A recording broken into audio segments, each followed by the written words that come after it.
ॐ समुद्रादुर्निर्मधुमां उदारधुपां शुना सममृतत्वमानट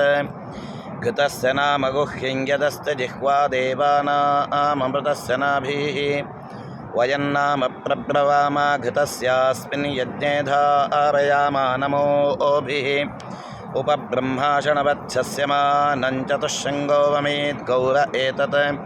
चत्वारि शङ्गात्रयो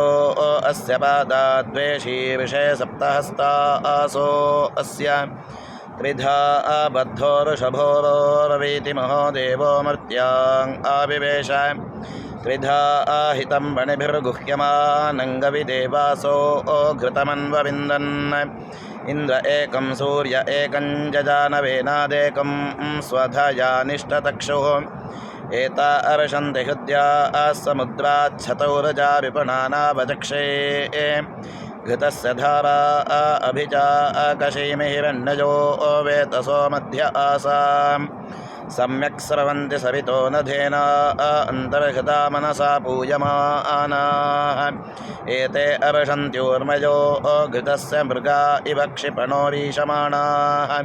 सिन्धोरिव प्राध्वनेषु घनासो वातप्रमेयः पतयन्ति यह्वाः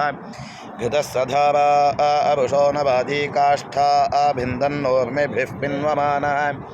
अभिप्रवन्तसवने वयोषाः कल्याण्या अस्मयमानासो अग्निं घृतस्य धारा समिधो न सन्तदाशुषाणो हर्यति जातवेदाः कन्या इव वहतु मे तव उ अञ्जञ्जाना अभिचाकशीमि यत्र सोमः सूयते यत्र यज्ञो घृतस्य धारा